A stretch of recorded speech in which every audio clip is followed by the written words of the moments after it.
Unfold Gita for student. कल बच्चों हमने बात की थी किसके बारे में?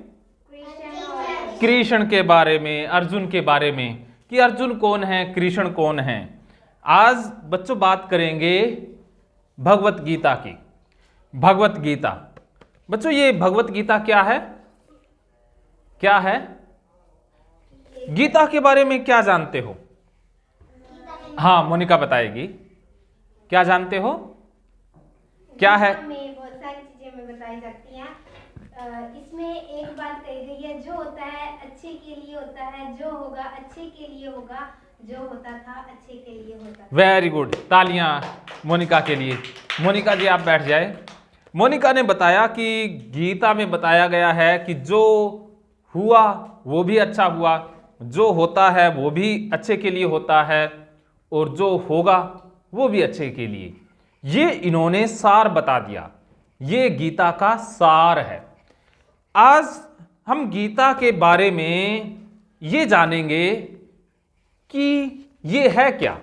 जैसे हिंदू इसे कहते हैं कि ये बहुत ही धार्मिक किताब है, ग्रंथ राज भगवत गीता ऐसा भी कहा जाता है, और ज्यादातर ऐसा ही माना जाता है कि ये हिंदुओं का ग्रंथ है।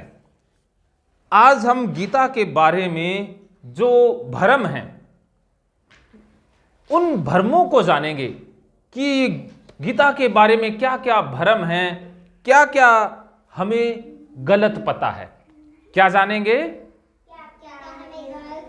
हाँ, हमें गीता के बारे में जो पता होना चाहिए वो पता नहीं है, लेकिन जो पता नहीं होना चाहिए वो पता है। क्या पता है? कि ये धार्मिक ग्रंथ है, ये हिंदुओं का ग्रंथ है, ये कृष्ण ने कही। कृष्ण ने गीता इसलिए कही कि मानवता को संदेश मिल सके, धर्म की स्थापना हो सके, हिंदुओं का प्रचार प्रसार हो सके। ये बातें जो गीता से संबंधित हैं वो बिल्कुल ही गलत हैं, झूठ हैं। गीता ना तो हिंदुओं का ग्रंथ है, ये मानवता का ग्रंथ है। किसका ग्रंथ है? मानवता का। जैसे आप हिंदी पढ़ते हो, इंग्लिश पढ़ते हो ना बच्चों, उसी प्रकार मन का भी एक विज्ञान होता है। जैसे हिंदी के अंदर कहानियां होती है, और क्या होता है? व्याकरण होती है, भाषा के बारे में बताया जाता है। क्या होता है? हाँ, भाषा कितने रूप की होती है। और विज्ञान भी आप पढ़ते हो ना बच्चों, उसमें क्या होता है कि प्रकृति के जो जीव जंतु है उनके बारे में बातें होती है, इंसान रासायनिक क्रियाएं, रसायनों के बारे में बात होती है, तो उसका विज्ञान है ना वो। इसी प्रकार भगवत गीता मानव का विज्ञान है, मन का विज्ञान है। किसका विज्ञान है? तो ये एक मनोवैज्ञानिक किताब है, धार्मिक किताब नहीं है। कौन सी किताब है ये? मनोवैज्ञानिक किताब है। जैसे साइंस से हमें पता चलता है कि जीव कितने प्रकार के होते हैं, रसायनों की जो समीकरण है, रसायनों की जो आपस में क्रिया है, वो क्रिया करने से क्या पैदा होता है, ये पता चलता है ना हमें। उसी प्रकार इंसानों की समस्याएं कौन सी होती है, उन समस्याओं का समाधान क्या है, कैसे हम खुश रह सकते हैं, कैसे शांत रह सकते हैं, कैसे आनंदित रह सकते हैं, इसके बारे में जो जानकारी है वो किस में है? भगवत गीता में है। तो ये मानवता का ग्रंथ है। तो आज से आपका पहला भ्रम दूर हुआ ना कि ये हिंदुओं का ग्रंथ है या हाँ, ये हिंदुओं का नहीं, ये मानवता का ग्रंथ है। क्योंकि इसे कोई सिख भी पढ़ेगा तो भी उसकी समस्याएं दूर होंगी, इसे कोई मुस्लिम समुदाय से संबंधित व्यक्ति पढ़ेगा तो उसकी भी समस्याएं दूर होंगी, कोई अंग्रेज पढ़ेगा उसकी भी समस्याएं दूर होंगी, कोई अफ्रीकी पढ़ेगा उसकी भी समस्याएं दूर होंगी, चाइनीज पढ़ेगा तो उसकी समस्याएं भी दूर होंगी। तो ये कहना कि ये सिर्फ हिंदुओं का ग्रंथ है, ये गलत है। तो ये मानवता का ग्रंथ है, इंसानों का ग्रंथ है। इंसान तो सभी हैं, अंग्रेज भी इंसान हैं, जो अपने आप को मुसलमान कहता है वो भी तो इंसान ही है ना बच्चों। तो आज से पता चल गया कि ये गीता हाँ तो मानवता का ग्रंथ है। तो आपका और मेरा भी ग्रंथ है, क्योंकि हम भी तो मानव हैं। तो आज से ये गीता हम किसकी गीता मानेंगे? मानवता की। और मैं भी मानव हूं, तो ये किसकी गीता हुई? मेरी। ये मेरी गीता है। किसकी गीता है? मेरी। शाबाश बच्चों, ऐसे बच्चे कह रहे हैं मेरी गीता है। तो आज से इसका नाम रख दो अपने नाम से, जैसे मैंने रख दिया सारथी गीता, राजेंद्र गीता।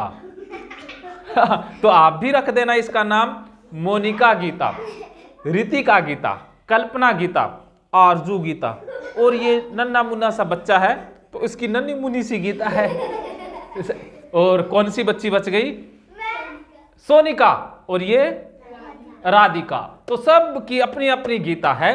तो कल से डायरी पे लिखेंगे मोनिका गीता, राधिका गीता, सोनिका गीता, कल्पना गीता, वंश गीता। और मैं भी लिख दूंगा सारथी गीता। क्योंकि हमने क्या गड़बड़ की बच्चों कि हमने ना इसे ऊंची किताब मान लिया कि ये तो बहुत ही पवित्र ग्रंथ है, इसको तो पढ़ने की जरूरत ही नहीं है, बस लाल कपड़े में लपेटो और मंदिर में रख दो। ऐसा ही करते हैं लोग, इसको लाल कपड़े में लपेट के ना मंदिर में रखते हैं। सुबह शाम क्या करते हैं? धोख देते रहते हैं। ऐसे मत्था टेक लो काम हो जाएगा। देखिए मत्था टेकने से काम हो जाता है, अच्छी बात है। तो इसे पढ़ लेंगे और जीवन में धारण कर लेंगे तो कितना बड़ा चमत्कार हो जाएगा ना। क्या समझे कि अगर इसे पढ़ लिया तो हमें ज्ञान प्राप्त हो जाएगा और ज्ञान से ही सारी समस्याएं दूर हो जाती हैं। जैसे अंधेरा है, अंधेरे को भगाने के लिए क्या करना चाहिए? उजाला करना चाहिए ना, हमें बल्ब जलाना चाहिए तो अंधेरा भाग जाता है ना। उसी प्रकार अपने मन का भ्रम दूर करने, हाँ मन का भ्रम और दुखों को दूर करने के लिए ज्ञान का बल्ब जलाना है। और ये ज्ञान का ही तो बल्ब है। जब गीता को पढ़ेंगे तो मन में लट्टू जग जाएगा, बल्ब जल जाएगा, उजाला हो जाएगा, उजाला हो जाएगा और अंधेरा भाग जाएगा। कल्पना हंस रही है कि देखते हैं कैसा लट्टू जलता है। अरे कल्पना के लिए तो लट्टू जल गया, क्योंकि कल्पना तो आनंद में है ना, खुशी में है। तो इसके अंदर तो लट्टू जला हुआ है, बल्ब जला हुआ है। बच्चों के अंदर बल्ब जला रहता है, बड़े जिसका बल्ब बुझा होता है उसकी क्या निशानी है? आज ये जानते हैं कि जिसका बल्ब जल जाता है ना, लट्टू जल जाता है, उसकी क्या निशानी है? कि वो हमेशा खुश रहता है। जिसके दांत दिखते हैं, जो खिलखिलाता रहता है। देखो जब बल्ब जलता है तो एकदम से प्रकाश हो जाता है ना, खिलखिलाने लग जाता है ना, बल्ब हंस तो रहा होता है। तो उसी प्रकार जो इंसान या बच्चा खिलखिलाता है, हंसता है, तो समझ लो उसका बल्ब जल चुका है। और जिसका बल्ब बुझ जाए उसकी क्या निशानी है? ऐसे हो जाए, मेरी तो कोई नहीं मानता, मेरी तो मम्मी नहीं है, मुझे खाना नहीं दिया, आज तो पापा ने ना मुझे फोन नहीं दिया, मम्मी ने मुझे कार्टून नहीं देखने दिया, भैया ने गेम नहीं खेलने दिया, मम्मी से डांटो। तो उसका बल्ब बुझ गया है। और ज्यादातर बच्चों का बल्ब नहीं बुझता। जो बड़े हैं ना, आप देखो कि जो बहुत से टीचर, जो अध्यापक होते हैं, उनका बल्ब बुझा ही होता है। वो सारा दिन बच्चों पढ़ोगे नहीं तो फेल हो जाओगे, नंबर नहीं आएंगे। तो उस जो एक और निशानी बताता हूं, जिसका बल्ब बुझा होता है वो डराता है, वो दूसरों को डराएगा कि अरे तूने ये नहीं किया तो ये हो जाएगा, बच्चों पढ़ोगे नहीं तो फेल हो जाओगे। ये तो समझ लेना उसका बल्ब बुझ गया है। खुद जो डरता है वही डराता है। डरा कौन सकता है? जो भी डरता है। हाँ, तो आज से जो बंदा आपको डराए तो हंसने लग जाना कि बेचारे का बल्ब बुझ चुका है। क्या करे, बल्ब बुझा हुआ है ना। तो जो डराएगा उसको क्या कहेंगे? बल्ब बुझा, फ्यूज हो गया। कईयों का तो ना बल्ब जलता ही नहीं है, बल्ब ही खराब हो गया। तो उनका बल्ब तो फ्यूज हो गया है, कईयों का पटाखा ही मार जाता है। हाँ, यहाँ तो लाइट नहीं है ना, लाइट ना आने के कारण हमें अंधेरे में ही रहना। हाँ अंधेरे में। वैसे ही ज्ञान के बगैर भी तो हम दुखों के अंधेरे में ही रहते हैं ना, जो चिंताएं हैं, परेशानियां हैं, वो भी तो अंधेरा ही है ना। हाँ, ज्ञान के बगैर तो बेचारे पशुओं के लिए तो अंधेरा उजाला एक समान ही है। तो ऐसे ही जो इंसान अज्ञानी होता है उसके लिए भी तो सारी चीजें एक ही, वो बेचारा दुख में दुखी, कभी पैसे के लिए भागता है, कभी गाड़ी के लिए, कभी किसी के लिए भागता ही रहता है ना। तो जिसको ज्ञान हो गया वही इंसान असली इंसान है। तो गीता के बारे में पता चला ना बच्चों। हाँ, तो आज जो महाभारत का युद्ध हुआ था वो कहां हुआ था? कुरुक्षेत्र के मैदान में। लेकिन ये गलत है। क्यों गलत है बताओ?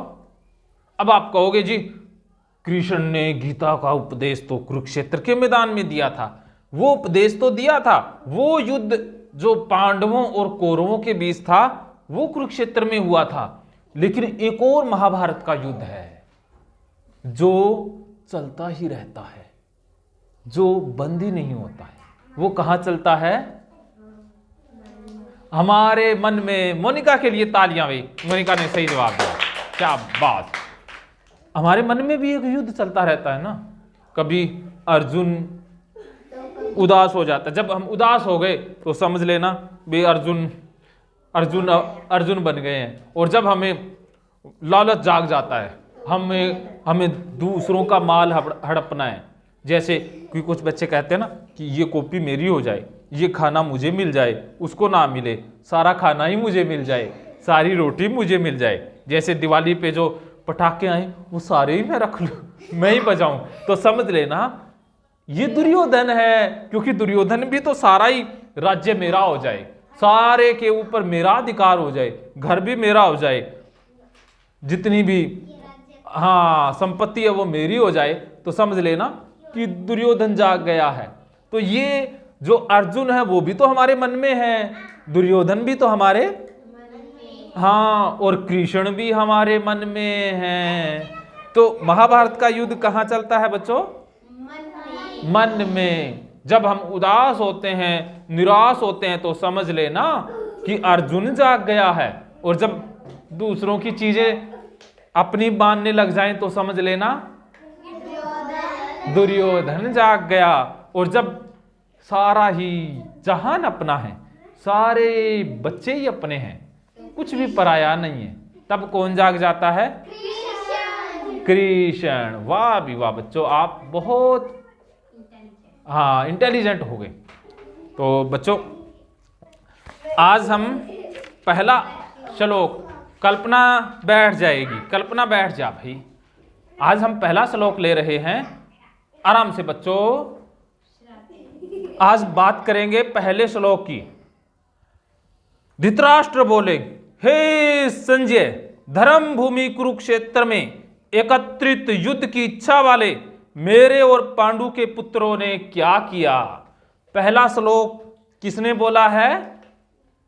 धृतराष्ट्र ने। और पहले अध्याय का क्या नाम है? अर्जुन विषाद योग।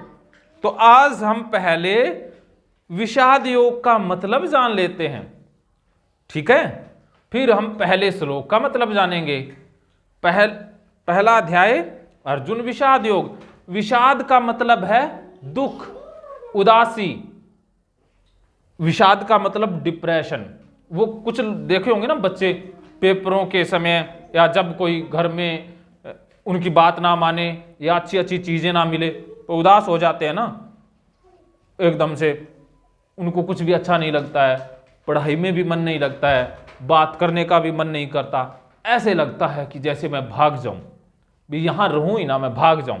जैसे किसी ने बेइज्जती कर दी तो दुख होता है ना, बुरा लगता है ना। तो इसे कहते